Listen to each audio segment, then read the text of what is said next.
이 시간 하나님께서 우리에게 주신 말씀 구약성경 여호수아 10장 40절에서 43절까지 말씀입니다.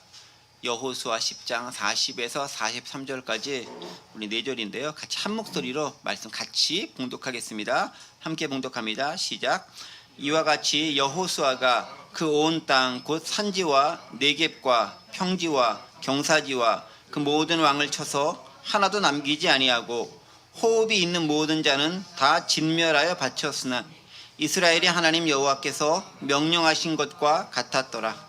여호수아가 또 가데스바네아에서 가사까지와 온 고센 땅을 기브온에 이르기까지 치매 이스라엘의 하나님 여호와께서 이스라엘을 위하여 싸우셨으므로 여호수아가 이 모든 왕들과 그들의 땅을 단번에 빼앗으니라. 여호수아가 온 이스라엘과 더불어 길갈 진영으로 돌아왔더라. 아멘. 네, 여호수아 10장에 있는 말씀 이제 오늘 마무리하는 말씀 가운데서 함께 보면 좋을 것 같고요. 오늘이 지나고 나면 다음 시간부터는 이제 남부 지역이 끝나고 북부 지역으로 넘어가서 핫소랑 야빈을 치는 장면이 이제 11장부터 진행되게 됩니다. 지난 시간에 우리가 말씀드렸던 거 기억하시죠? 어떤 말씀이었습니까? 순종하는 백성과 신실하신 하나님에 대해서 함께 생각을 했습니다. 이스라엘 백성들은 하나님께 신실하게 순종을 했습니다. 모든 사람 다 진멸하라는 명령에 순종을 했고요. 또 하나님께서 말씀하신 대로 열심히 따라하려고 애쓰고 힘을 썼습니다. 그렇게 했었을 때 하나님께서 그들에게 은혜를 주시고 실제로 전쟁에서 이길 수 있도록 도와주셨다라는 거죠. 자, 그러나 거기 나타난 표현대로 다 진멸했다라고 해가지고 다 진멸한 것이 모든 사람들을 개미새끼에 남기지 않고 다 죽였다라기보다는 하나님께 반하는 세력들 또 하나님을 모욕하거나 또 이스라엘에 반대하는 세력들은 다 처단했다. 무기를 드는 군인들은 다 죽였다라는 것들이고요. 또 민간인이라던가 그렇지 않게 하나님께 투항하는 사람들은 또 살려줬을 것이다 라고 우리는 생각할 수 있습니다. 실제로 나중에 땅을 분배할 때 그 지역에 사람들이 있었다라는 것을 봤었을 때 우리는 그 부분을 확인할 수 있다라는 거죠. 하나님은 모든 자를 다 처단하는 것이 아니라 남은 자를 살려놓으신다. 그들을 통해 하나님 은혜를 베푸시고 구원의 역사를 이루어 가신다라는 것들을 기억하실 필요가 있는 것이고요. 이스라엘 백성들뿐만 아니라 세상 가운데서도 남은 자를 남겨놓으셔서 하나님의 역사를 이루는데 그들을 사용하신다는 것, 우리가 그 남은 자가 돼야 된다는 것 함께 기억할 필요가 있습니다. 그리고 더불어서 하나님은 때때로 우리에게 전과 동일한 방법을 역사하심을 통해서 그 역사하심을 더욱더 강하고 분명하게 이루신다라는 점, 그리고 그들의 순종한 자에게 동일하게 은혜 베풀어 주신다는 점 때문에 우리가 어느 편에 서느냐가 무척 중요하다. 하나님 편에 서느냐, 내 마음대로 내 편에 서느냐, 또 세상에 강해 보이는 편에 서느냐에 따라서 우리의 결말이, 특별히 믿는 사람이라면 그 결말이 좌지우지 될 수 있다는 것 우리는 함께 기억할 필요가 있습니다. 자, 그렇게 하면서 이스라엘의 남부지역, 가나안 남부지역의 전쟁에 대한 대부분 다 마무리되고 오늘 본문 40절부터 43절은 그 전체를 요약 정리하는 이제 그런 문장이 되겠습니다. 그래서 구체적인 사항 하나하나가 드러나는 것이 아니라 전체적으로 어떻게 했고 어떤 부분을 점령했다라는 부분들이 요약 정리식으로 기록되어져 있습니다. 40절 말씀 함께 보겠습니다. 이와 같이 여호수아가 그 온 땅 곧 산지와 네겝과 평지와 경사지와 그 모든 왕을 쳐서 하나도 남기지 아니하고 호흡이 있는 모든 자는 다 진멸하여 바쳤으니 이스라엘의 하나님 여호와께서 명령하신 것과 같았더라 라고 이야기합니다. 자, 가만히 40절 말씀 보시면은 정리하는 데 있어서 어떻게 보면은 여러 그 지형에 대한 부분들을 하나하나 다 열거하면서 이야기하는 장면들을 찾을 수 있죠. 보세요. 40절 보세요. 여호수아가 그 온 땅, 곧 온 땅인데 그 온 땅을 구분해서 얘기합니다. 어떻게 구분하죠? 제일 처음에 산지, 그 다음에 네겝 땅, 평지, 경사지. 이게 뭡니까? 어떤 땅이든 산지든 평지든 굴곡이 졌던 곳이 경사가 진 곳이든 그곳이 어떤 골짜기든 토산한 곳이든 모든 것을 다 점령했다라는 거예요. 그러니까 지역 하나하나를 자세하게 언급하면서 그 모든 지역 하나도 남기지 않고 다 점령했다라는 거예요. 지형에 대한 점령을 이야기하고 있죠. 그 다음에 뭘 합니까?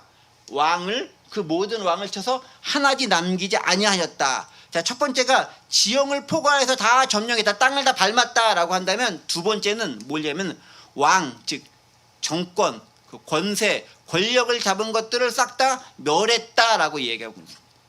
그러니까 땅도 점령했고 두 번째는 권력을 다 점령했다라는 거예요. 권력의 상징이 왕이지 않아요. 가장 대표적인 존재가 왕도 다 죽여서 하나도 남기지 않았다. 모든 그 땅에 잔존하는 권력들은 싹 다 멸해 없앴다라는 거예요. 더 이상 하는 세력이 없었다라는 거죠. 그 다음에 또 뭘 없었다고 얘기합니까? 세 번째, 호흡이 있는 모든 자는 다 진멸해서 바쳤다라고. 호흡이 있는 자를 다 진멸했다. 그렇다고 해가지고 숨 쉬고 있는 모든 사람을 다 죽였다기보다는 아까 말씀드렸던 것처럼 여호수아와 여호와 하나님께 반하는 세력, 이스라엘에 반하는 세력들을 싹 다 처단했고, 하나님을 믿지 않는 세력들은 싹 다 처단했고, 혹 투항하거나 그런 사람들은 살려두었을 가능성이 많이 남아져 있다는 것입니다. 어쨌든 간에 하나님을 반해서 호흡이 남겨진 모든 자들은 다 진멸했다라고 이야기하고 있습니다. 그러니까 가나안 남부 지역을 점령한 큰 방법론에 대해서 이야기하고 있는 거예요. 어떤 식으로 했다? 모든 땅을 다 점령했다. 뭐 산지건 평야건 다 점령했다. 두 번째, 권력과 정권이 있는, 즉 세력이 있는 것들은 다 무너뜨렸다. 세 번째, 하나님을 믿지 않는, 그리고 군대로 있었던 모든 장정들, 그런 사람들은 싹 다 호빈자는 다 멸망시켜버렸다. 자, 진멸했다라는 것입니다. 그리고 이것을 어떤 방식대로 행했느냐? 마지막에 있죠. 어떻게 해요? 이스라엘의 하나님 여호와께서 명령하신 것과 같았더라 라고 얘기합니다. 하나님이 명령하신 대로, 우리 지난 시간에 봤던 영어 표현이 여기도 나오죠. 여기 보세요. Just as the Lord, the God of Israel had commanded. 하나님께서 명령하신, 이스라엘의 하나님께서 명령하신 바로 그대로, just as, 바로 그대로 그들이 행했다라고 얘기합니다. 철저하게 순종한 모습들을 발견할 수 있죠. 이 just as라는 여기 나오는 그 장면들, 이 단어가, 이 문구가 지난 시간에 우리 여러 차례 발견된 그런 문구잖아요. 그러니까 그렇게 말씀하신 대로 따라 행했다라는 거예요.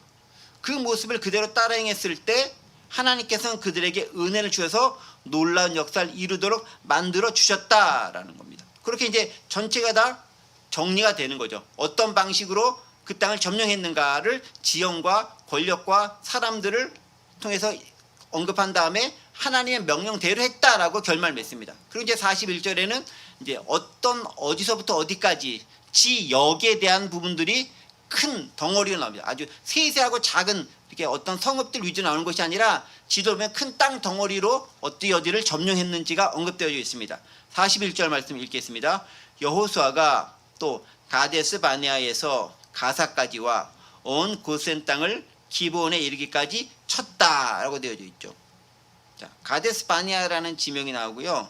또 고센 가사라는 지명이 나오고 고센 땅이 나오고 기브온이라는 지명이 나옵니다.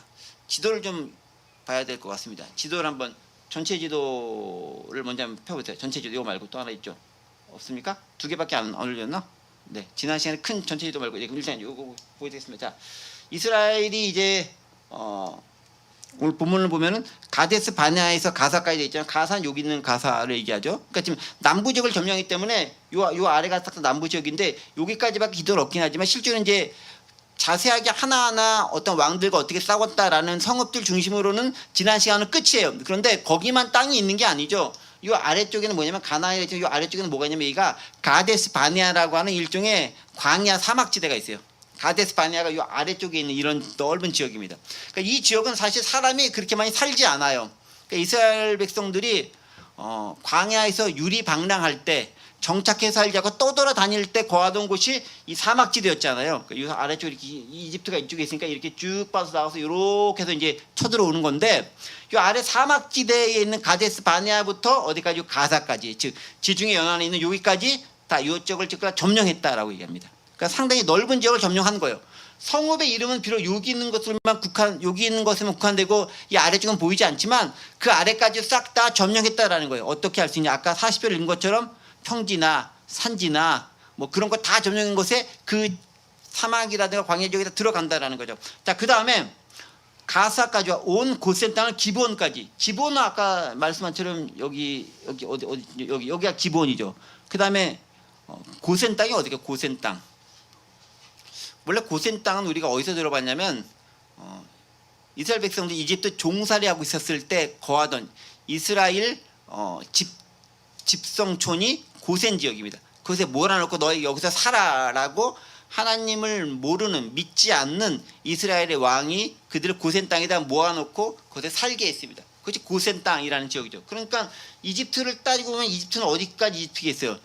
쭉 내려서 여기 어디가 되는 게 이집트일 거예요 아마. 지도상으로 봤을 때 큰 쪽 지역이죠. 보이지 않는 이곳이 이집트인데 그곳에 있었던 고센 땅인지 아니면 이쪽 지역에 어디 있는 또 다른 고센 땅인지는 명확하지 않다라고 학자들이 보는 것 같아요. 그럼에도 불구하고 어쨌든 간에 이 넓은 이 지역, 이집트와 국경된 지역부터 이 기브온 여기까지 어디 갔어 기브온 여기까지 싹 다 이 아래쪽을 싹 다 점령했다라는 거예요. 그러니까 가나안 남부 지역을 여기 있는 성읍들만 여기서 낄짝깔짝하면서 점령한 것이 아니라 비록 눈에 보이진 않지만 이 아래 전체 사막까지 완전히 싹 다 점령했다라고 이야기하고 있는 거예요. 그 말은 뭐냐? 이스라엘과 여호와 하나님의 힘과 권세가 얼마나 컸던가라는 것들을 드러내주는 표현이에요. 그러니까 실제로 사람이 살지 않는 곳이기 때문에 점령했다는 게 큰 의미가 없을 수도 있어요. 예를 들면 광야, 누구도 점령하지 않는 곳이잖아요. 그러니까 그냥 있는 거죠. 왜냐하면 살 수 없으니까 점령하고 있지 않는 거예요. 그러니까 뭐 그냥 일종의 길목 역할 이런 거 하는 건데 길목도 아니죠. 주로 사람들이 안 다니죠. 광야는 살기 힘드니까. 근데 하나님 은혜로 이스라엘 백성들은 어쨌든 정확히 38년간 이렇게 유리방랑을 다니긴 했지만 어쨌든 그런 곳은 점령한다는 큰 의미가 없어요. 그런데 성읍은 어떤 곳입니까? 사람이 살 수 있고 정착할 수 있고 편리하고 또 여러 가지로 군사적으로 정치적으로 경제적으로 요충지가 되기 때문에 성읍을 지어놓은 거죠. 근데 그런 성읍들이 있는 곳은 이 사해 이렇게 이런 위주로 이렇게 지어져 있지만 광야 이쪽은 물도 없고 뭐 아무것도 없으니까 사람이 살지 못하니까 그냥 이렇게 남겨두는 채가 많이 있다는 거예요. 오늘 같은 경우는 남겨뒀다 할지라도 국경은 있겠지만 어쨌든 그 당시도 없진 않았겠죠. 어쨌든 이스라엘 백성들이 그 지역까지 싹 다 점령을 했다라는 거예요. 하나님의 놀라운 은혜와 역사로 남부 지역 전체가 사람 사는 것뿐만 아니라 사람이 살지 않는 것처럼 보이는 곳까지 다 점령했다라는 어떤 그런 상징적이고 비유적인 표현이 이 안에 들어있다라는 것입니다. 자, 근데 이제 이 부분을 보면서 조금 그런 생각이 들었어요. 이스라엘 백성들이 하나님의 도우심과 은혜로 이 가나안 남부 지역 다 점령하고 또 이제 올라가서 다음 주 기간부터 이제 북부 지역도 이쪽 지역도 이제 전역 갈릴리 지역까지 점령을 하게 됩니다. 점령을 했으면 계속 그것을 왜 유지하지 못했을까? 여호수아서 그다음에 사사기 때 막 분열되다가 이스라엘 왕조 좀 하고 있다가 나중에 다시 또 이렇게 없어지고. 근데 그런 모습들을 보면서 한때 잘 나갔다 할지라도 후대 것을 잘 관리하지 못하면 결국 실패하고 무너지고 또 빼앗기고 마는 것이 인간사의 역사다라는 거죠. 근데 그게 하나님을 믿었던 하나님의 신실한 백성이라 자부했던 이스라엘도 예외는 아니었다라는 거예요. 그러니까 이스라엘에서 가장 황금기는 다윗과 솔로몬 시대를 일컫는데 그때를 제외하고는 다 분열되고 또 그때에도 사실 보면 그렇게 넓은 지역 다윗과 솔로몬 시대를 제외하고는 그 넓은 지역을 차지하지 못하고 되게 쪼그라들어요. 되게 작은 지역만 이렇게 이쪽 지역에는 이 지역들만 이렇게 싹 분포하고 있는 것밖에 안 되는 거죠. 그런 부분들이 하나님의 도우심으로 그렇게 광활한 세력을 떨쳤음에도 또 하나님을 신실하게 신앙하고 믿고 나가지 못했을 때 그것도 빼앗길 수밖에 없는 것이 또 인간의 모습이 아닌가 그런 생각을 하게 됩니다. 자, 어쨌든 그렇게 남부지역 전체 저 아래까지도 싹 다 점령했다라는 것이 41절에서 이야기하고 있는 지명과 관련된 모습입니다. 자, 그럼 이제 42절로 넘어가게 됩니다. 42절 넘어갔으면은 어떤 식으로 남부지역을 점령했는가에 대한 한 문단으로 요약 장면이 사실 42절에 나옵니다. 42절이죠. 이스라엘 하나님 여호와께서 이스라엘을 위하여 싸우셨으므로 여호수아가 이 모든 왕들과 그들의 땅을 단번에 빼앗으니라. 요약 정리 여기 딱 있는 거죠. 뭐라고요? 여호와께서 이스라엘 위하여 싸우셨기 때문에 이겼다라는 거예요. 자, 승리의 원동력이 어디 있다? 하나님께서 이스라엘을 위해서 싸우셨기 때문에 승리할 수 있었다라는 거예요. 그러니까 오랜 기간 동안 전쟁을 해본 적도 없고 또 이집트에서 한 400년 동안 거의 400년 내내는 아니다 할지라도 꽤 오랜 시간 수백 년 동안 종살이를 했고 전쟁이란 모르고 또 광야에 나가면서 제대로 된 훈련도 받지 못했던 그런 떠돌이와 같은 민족이 이미 정착해서 성을 갖추고 무장하고 군대를 갖추고 있었던 그 정형화된 요새화 되어져 있는 곳을 그들이 쳐서 한 번도 패하지 않고 승리할 수 있었다라는 것들은 이스라엘만의 힘과 능력으로는 불가능하다는 것이죠. 어떻게 가능합니까? 하나님께서 이스라엘을 위해서 싸우셨기 때문에 가능하다라는 거예요. 그러니까 우리에게 적용하면 무지 단순해요. 우리가 어떻게 세상을 싸워 이길까? 하나님께서 싸우시도록 자리를 내어드리면 된다라는 겁니다. 그게 가장 핵심적인 거예요. 하나님께서 싸우시도록 우리는 거기 그냥 숟가락 얹으면 되는 거예요. 싸우시는 거기에 올라타면 되는 거예요. 그래서 마태복음 11장 28절에서 이렇게 얘기하잖아요. 수고하고 무거운 짐진 자 다 내게로 와. 내가 너희를 쉬게 하리라. 나는 마음이 온유하고 겸손한 자니 내 멍에를 메고 나가라. 하나님 예수님의 멍에를 메고 가면은 그분이 멍에를 메고 쭉 가면 우리는 그냥 옆에서 쫄랑쫄랑 같이 연합한다는 미명하에 같이 붙어가면은 승전국을 얻을 수 있다라는 게 주님께서 우리에게 주신 말씀이라는 거예요. 주님의 명예는 쉽고 평안하다라는 거예요. 왜? 그분이 주로 다 담당하시기 때문에 우리는 같이 간다라고 표현을 하지만 그분이 다 하고 우리는 결과물만 취할 수 있는 은혜를 입는다는 거죠. 그게 지혜롭게 살아가는 방법이에요. 그러니까 이거죠. 하나님께서 싸우시게 하자. 예수님께서 다 하시게 하자. 성령께서 주도하게 하자. 그러면 나머지는 우리는 꽁으로 먹는다. 꽁으로라는 표현이 좀 그렇지만 네. 우리가 애쓰고 노력하는 것보다 훨씬 더 많은 것들을 얻어갈 수 있다는 것입니다. 자, 그렇다면 이제 문제는 그거죠. 어떻게 해야 하나님이 우리를 위해 싸우시도록 우리가 자리를 내어드릴 수 있을 것인가? 하나님 우리를 위해 싸우도록 할 수 있을 것인가? 우리 하나님을 조종한다라는 의미가 아니라 하나님이 우리를 싸울 수 있도록 우리가 행할 수 있는 것은 무엇이 있겠는가? 우리 자신에게 적용시켜 보는 거예요. 그러니까 하나님을 조종한다는 측면이 아니라 우리 자신이 하나님이 우리를 위해 싸우시도록 어떻게 우리를 준비할 수 있는 것인가라는 측면에서 생각해 볼 필요가 있습니다. 첫 번째는요. 전체 말씀 이제 남부적 전체를 통틀어 가지고 이제 생각해 본다면 하나님 말씀에 그대로 순종하고자 하는 자세가 필요한 거예요. 말씀하옵소서 따르겠나이다. 그러니까 이스라엘은 남부지역과 중부지역 점령을 통해서 하나님의 말씀을 그대로 순종했을 때와 순종하지 않았을 때의 차이점을 그들은 뼈저리게 실감하는 거예요. 그대로 따랐을 때는 말도 안 되는 승리를 얻을 수 있었지만 말씀을 따르지 않고 내 마음대로 했을 때는 손쉬운 상대한테도 제압당하고 쫓겨서 도망했었던 장면들을 그들은 기억할 것입니다. 그러니까 순종하느냐 안 하느냐에 대한 그 자세에 대한 마음가짐이 얼마나 중요한가가 들어가 있다는 거죠. 자, 두 번째는요. 하나님 우리를 위해 싸우시게 할 수 있는 두 번째 방법은 하나님은 신뢰하는 지도자에게 순종하여 단결할 수 있다는 것입니다.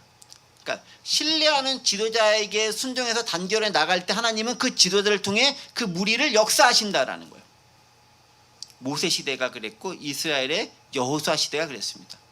모세를 통해 이스라엘 백성이 단결해서 모세를 통해 정점으로 모아졌었을 때 하나님은 그를 통해 광야 생활을 이겨내게 하셨죠. 기적도 베풀어 주셨습니다. 여호수아도 마찬가지입니다.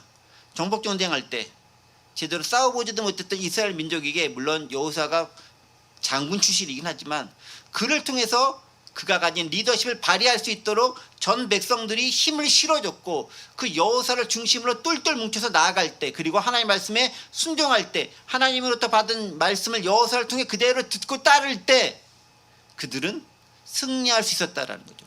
즉 지도력과 추종의식이 리더십과 팔로우십이 아름답게 조화되어 작용할 때 놀라운 역사를 이루었다라는 것입니다. 자, 세 번째는요. 실수와 실패가 있을 수 있지만 그것을 교훈 삼아 반복적인 실수를 하지 않았다라는 거. 가만히 보세요. 몇 번 실수와 실패한 장면이 나옵니다. 그런데 그것들을 또다시 반복하지 않았다라는 거예요. 예전에 이스라엘 백성들은 반복되는 실수 많이 했어요. 조금만 어려우면 물 달라고 불평했고요. 조금만 어려우면 먹을 거 달라고 불평했고요. 좀 메뉴도 좀 바꿔달라고 했고요. 고통스러우니까 좀 편하게 살 수 있게 해달라고 했고요. 계속 반복했습니다. 보이지 않으면 보이는 신을 좀 만들어 달라고 요청하기도 했습니다. 계속 죄를 짓는 거죠. 실패를 반복적으로 행하는 것이었죠. 그런데 여호수아를 정점으로 한 그 이스라엘 공동체는 실수와 실패가 한 번씩은 있었지만 똑같은 것을 반복하진 않았다라는 점이 매우 놀라운 점이라는 거죠. 우리가 인간이기 때문에 실수할 수 있지만 반복하지 않는다는 점이 무척 중요하다는 것입니다. 교훈을 얻을 수 있었다는 것이죠. 자, 그 다음에 네 번째는요, 무엇보다 평상시에 하나님의 말씀을 잘 듣고 현실의 삶에 적응할 수 있도록 훈련이 되어져 있었다는 거예요. 오늘날 하나님의 음성을 귀에 들리는 그런 물리적인 음성으로 들으시는 분들은 거의 없을 겁니다. 그렇게 듣는 사람들 중에서 제가 볼 때 거의 대부분은 다 사기예요. 그렇게 들려지는 말씀이 그렇게 많지 않을 겁니다. 우리가 지금 구약시대에 살고 있는 것도 아니고 신약시대 예수님 시대에 선지자 시대가 있는 것도 아니기 때문에 그런 음성으로 물리적으로 들리는 음성들은 거의 없을 겁니다. 그 말은 뭐냐면 그렇게 들리는 음성이 아니라 하나님의 말씀이 우리가 삶에 어떻게 평상시에 적용될 수 있을 것인지 경건의 훈련을 통해서 말씀을 분별하고 그 말씀을 내게 적용시키는 훈련을 했었을 때 하나님의 말씀이 들려올 때 그 말씀을 내가 그대로 실행하고 실천하고 순종할 수 있다는 점이죠. 여호수아는 그 말씀을 듣는데 훈련이 되어져 있는 사람이에요. 그리고 그 말씀을 듣고 따랐을 때 좋은 결과를 얻었고 말씀을 안 듣고 내 마음대로 했을 때 실패의 결과를 받아들였습니다. 평상시에 말씀을 잘 들을 수 있는 말씀을 적용할 수 있는 훈련이 되어야 되는 거죠. 어떤 상황에 맞닥뜨렸습니다. 그러면 그 상황 가운데서 어떤 하나님의 말씀 가운데 내가 굳게 서서 그 상황을 극복해낼 수 있을 것인가에 대해서 평상시에 생각하고 훈련하고 여러 가지 것들을 나를 준비시켜 놔야 된다는 겁니다. 그러려면 말씀이 내 안에 많이 남겨져 있어야 되는 것들이고 성경을 해석할 수 있는 실력과 눈이 내 안에 갖춰져 있을 필요가 있습니다. 그래야 때에 따라 적용하죠. 내 안에 든 게 있어야 성령께서 그 말씀을 가지고 역사하죠.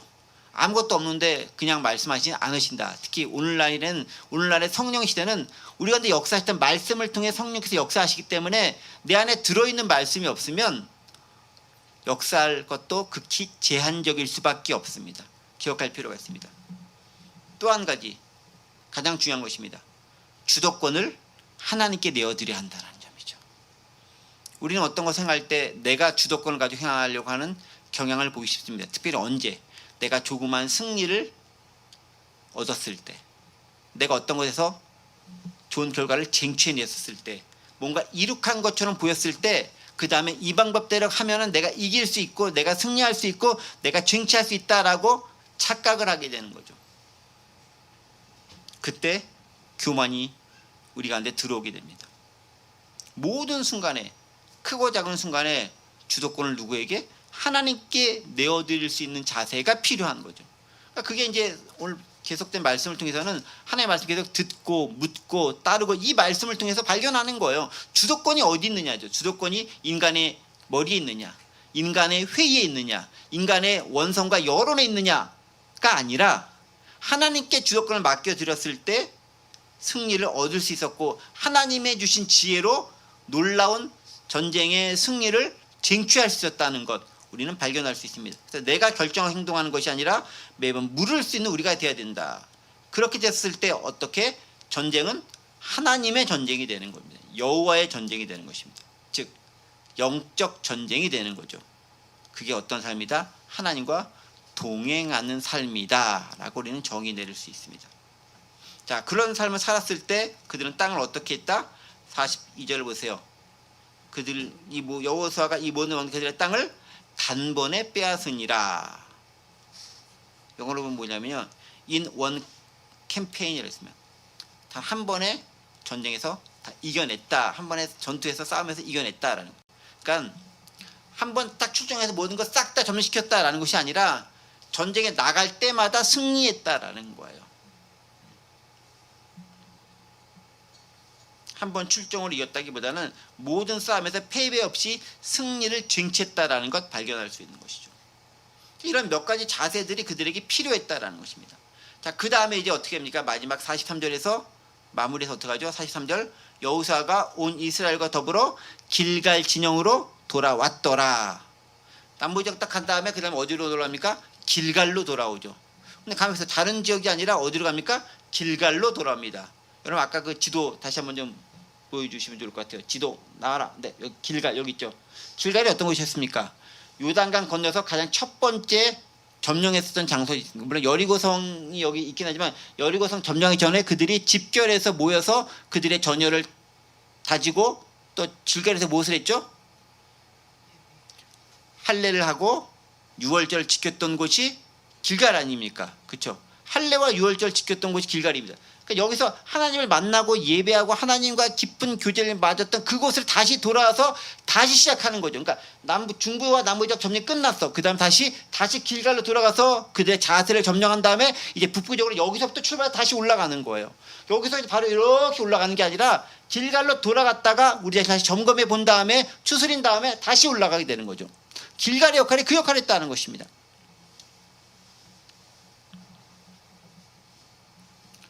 메꿔끄짐을 분명하게 했다라는 거죠.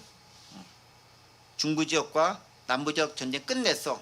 이제 하나 점령했어. 그 다음에 딱 정리하는 거죠. 그리고 다시 위로 올라가서 어떻게 싸우고 어떻게 전쟁하고 어떻게 점령할 것인가에 대해서 또 하나님께 묻고 하나님과 더불어서 그들은 싸움을 행하게 되는 거죠. 그런 과정들이 하나하나 되게 자세히 나타나 있는 거예요. 여호수아 말씀을 가만히 보고 있으면 무슨 삼국지 나오던 전략지 뭐 이런 거 뭐 그런 거 본 느낌 들지 않습니까? 되게 자세하게 전략들 싸움에서 이기는 방법들 세상을 살아가는 지혜들 다 나타나 있지 않습니까? 놀라운 장면들이 성경에 있는 거예요. 적용할 수 있는 게 우리의 하나님 주시는 은혜다라는 것입니다. 자, 정리해서 이야기하겠습니다. 말씀을 보면 반복적으로 등장하는 단어가 나옵니다. just as라는 단어가 나오죠. just as 뭐 했던 것처럼 그렇게 했다. 말씀대로 행했다라는 게 반복적으로 나옵니다. 자, 그런데 반복적으로 나온다라는 것은 되게 지루할 수 있다라는 의미일 수도 있어요. 똑같은 거 반복하는 거 재미없어요. 계속 반복적으로 하면요, 사람이 그 반복적인 것에 익숙해지다 보면은 사람이 뭔가 무뎌지고 그것을 인해서 무척 마음이 힘들어지고 하기 싫은 마음이 생기기도 합니다. 자, 그런데 무한한 반복을 통해서 진짜 실력은 길어집니다. 반복은 자꾸 하면 할수록 하기 싫고 귀찮아지는 마음이 들기도 하지만 그 반복이 나도 모르는 사이에 쌓이고 쌓이면서 진짜 실력이 됩니다. 여러분 잘 아시겠지만 탁월한 운동선수들 또 탁월하게 뭔가를 잘하시는 분들 보면은 얼마나 많이 그것들을 반복하고 또 하고 또 하고 또 했는지를 나중에 그들의 이야기를 통해 발견하게 됩니다. 그게 있었기 때문에 가능하다라는 거죠. 그러니까 반복적으로 했다라는 바로 그 자세 때문에 그들이 승리할 수 있었다라는 것입니다. 반복은 지루한 것이 아니죠. 진짜 승리는 지루하고 지난한 것을 언제 끝까지 해이해지지 않고 지켜나가고 견제 나갈 때 비로소 쟁취할 수 있습니다. 좀 심심하다고 관두고 재미없다고 관두고 하기 싫다고 관두고 에이 지루해서 그냥 관두는 게 아니라 그걸 견뎌낸 자가 마지막에 쟁취하고 마지막에 깃발을 꽂고 마지막에 승리를 얻는 자가 된다라는 거예요. 그래서 반복이라는 것이 결국은 네가 그 승리를 가져갈 자격이 되는지 안 되는지를 판가름하는 일종의 리트머스 종이가 되는 거예요. 반복을 이겨내는 게 승리하는 자다. 근데 우리는 반복하는 걸 별로 싫어하죠. 네. 타성에 젖어서 행하려고 하지만 그게 아니라 매번 행할 때만 최선을 행하는 거 쉽지 않습니다. 그걸 우리에게 보여주고 있죠. 계속 반복된 장면을 통해서.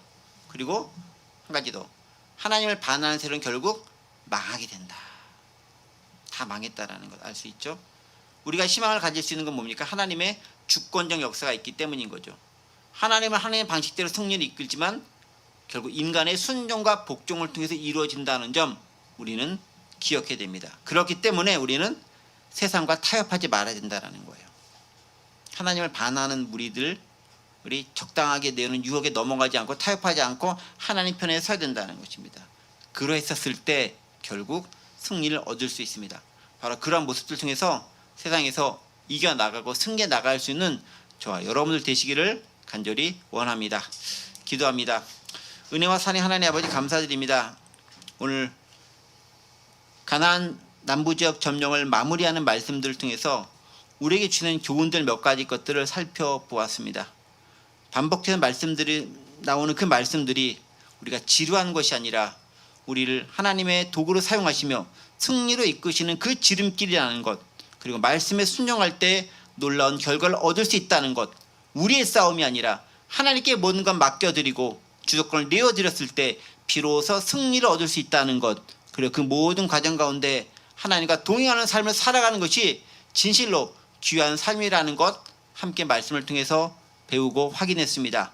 그 배운 바대로 우리의 삶에 또 우리의 직장에서 가정에서 학교에서 삶의 터전에서 적용할 수 있도록 도와주시고 매 순간 하나님의 음성을 들을 수 있는 지혜와 통찰력도 경건의 훈련도 허락하여 주옵소서. 감사드리며 예수 그리스도의 이름으로 기도하옵나이다. 아멘.